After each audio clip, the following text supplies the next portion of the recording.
হ্যাঁ, আমরা হয়তো অপ্রাসঙ্গিক হয়ে যাচ্ছে।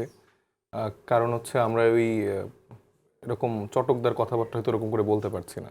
আমরা খুব স্ট্রেইট ফরওয়ার্ড আমাদের পলিসির জায়গাটা আমরা না, মেনশন চটকদার করে কথাও কিন্তু বলতে মেনশন পারছে না। আমরা তো দেখলাম যে হাসনাত যে কথা বলেছে সেটা এটা নিয়ে খুবই একটা চটকদার অন্যদিকে কথা। চলে গেছে, যে সেভেন সিস্টারকে বিচ্ছিন্ন করে ফেলা হবে ভারত থেকে।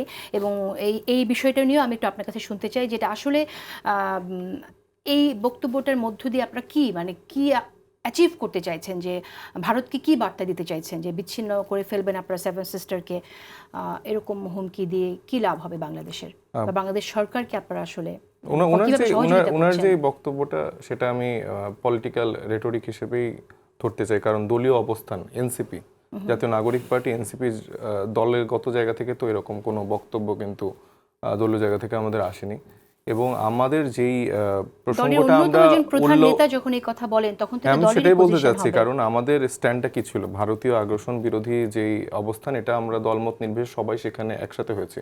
এবং আমরা দেখতে পেয়েছি যে শুধু লাস্ট 17 বছর না, আমাদের স্বাধীনতার পর থেকেই ভারত যেভাবে আসলে বন্ধুত্বের একটা মানে মুখোশ পরে আসলে আমাদের সাথে সম্পর্কটা বজায় রেখেছে, এবং সেক্ষেত্রে কখনোই আমরা এক কাতারে বা সমমর্যাদার যেই জায়গাটা থাকে এক দেশের সাথে আরেক দেশের, সেইটা কিন্তু তারা নিশ্চিত করতে পারেনি। এবং তাদের বিরুদ্ধে বা তাদের আগ্রাসনের বিরুদ্ধে যেই কথা বলতে যায় বা যারাই যে দলই এটার বিরুদ্ধে এগেনস্টে দাঁড়ায়, তাদেরকে কোনো না কোনোভাবে অপ্রাসঙ্গিক করা, তাদেরকে মানে হাদির মতো এরকম ঘটনা কিন্তু ঘটছেই।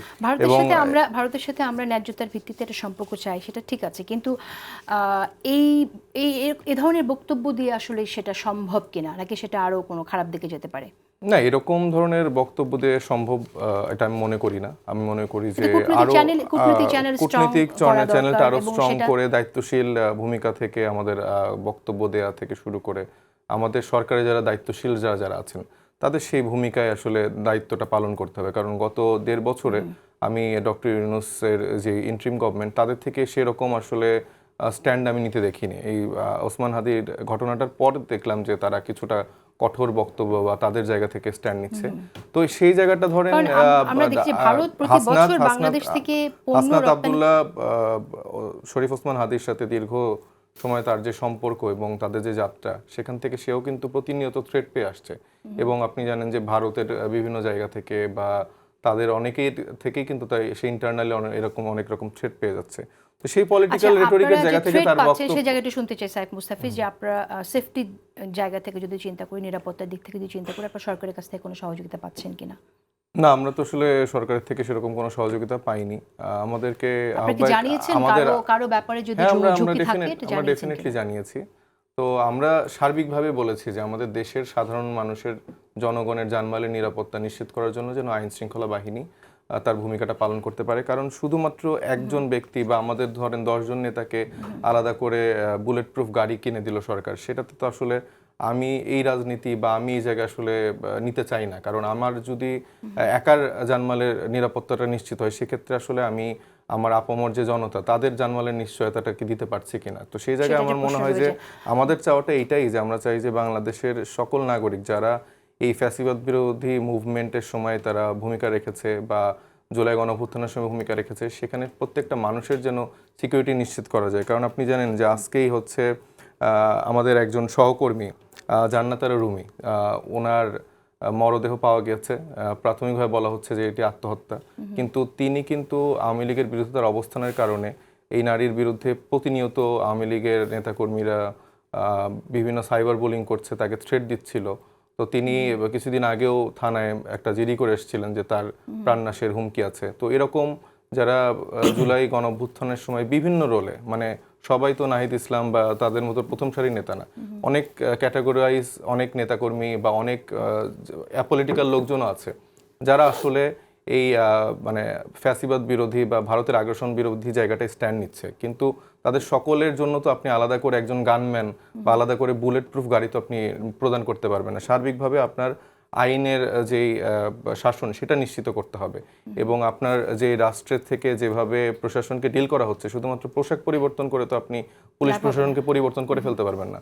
আমরা বারবার যে সংস্কারের কথাটা বলেছি, এখানে প্রপার ওয়েতে আইডেন্টিফাই করা উচিত ছিল। এখানে গোলাম রব্বানী যে হচ্ছে আওয়ামী লীগের একটা ক্রিমিনাল, তার ভাই কিন্তু গোলাম রুহানি, সেও আমরা দেখতে পেরেছি যে ফ্যাসিবাদ বিরোধী আন্দোলনগুলোর পরবর্তী সময়তেও 5 তারিখের পরবর্তী সময়তেও তিনি তার শপথে বহাল আছে। তো এরকম প্রত্যেকটা সেক্টরে তো আওয়ামী লীগের যারা ক্রিমিনাল, যারা বিভিন্নভাবে তাদেরকে সাপোর্ট করেছে, ভূমিকা রেখেছে, তাদেরকে অ্যাকোমোডেট করার একটা সুযোগ তৈরি করে দিয়েছে এবং তারা 1.5 বছর ধরে প্ল্যান করে তারা আস্তে আস্তে এখন টার্গেট কিলিং এর মতো জায়গাগুলোতে দিয়ে যাচ্ছে। যে আমি একটা সাদা কাপড়, আমার গায়ে কিছু হইলে ময়লা লেগে যায়, আমি একটা খারাপ কিছু বলতে পারি না এই জন্য, তারপরে আমি হচ্ছে যে জান্নাতের টিকিট বিক্রি করছি, আমি ধর্ম নিয়ে রাজনীতি করছি, আমি আসলে আইনের শাসন প্রতিষ্ঠা করতে চাই।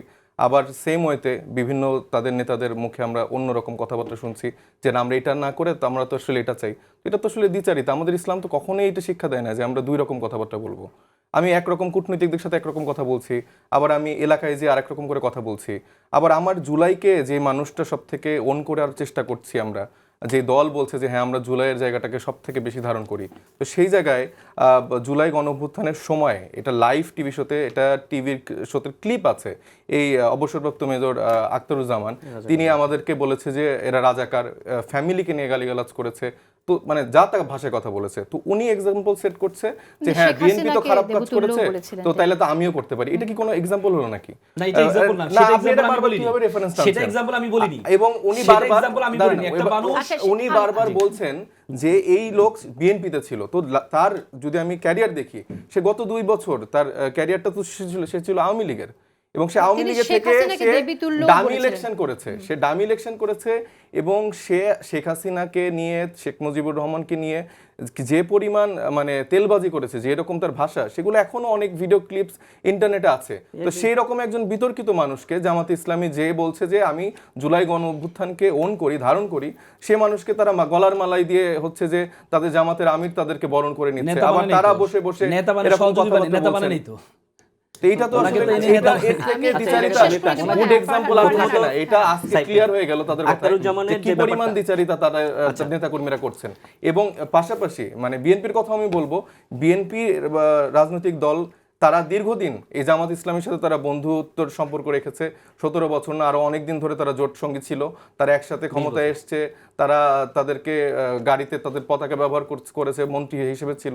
তো হঠাৎ করে তাদের বন্ধুত্বে এরকম ফাটল, তারা এখন অনেক রকম কথাবার্তা বলছে। তাহলে এই 20 বছরে কেন তাদেরকে কিছু বলে নাই? তাদের সাথে তাহলে সমাজ জামাত করে একসাথে তারা কেন ছিল? তো এই রাজনৈতিক দলগুলোর এই সবগুলোকে আমি ইনক্লুড করে বলছি, আমাদের এই দ্বিচারিতা রাজনীতি থেকে বের হয়ে আসা উচিত এবং জনগণকে ক্লিয়ার ভিশন দেওয়া উচিত যে ভাই আমি আসলে এটা করব, আপনাদের আর্থসামাজিক উন্নয়নের জন্য টেকসই উন্নয়ন করব, আমি আপনাকে দান করার জন্য রাজনীতি করতে আসিনি। আপনি এটা রাষ্ট্রের নাগরিক হিসেবে আপনার এটা অধিকার, আপনি এটা বুঝে নেবেন। আপনি কেন আমার দয়া দাক্ষিণা ভিক্ষার জন্য বসে থাকবেন?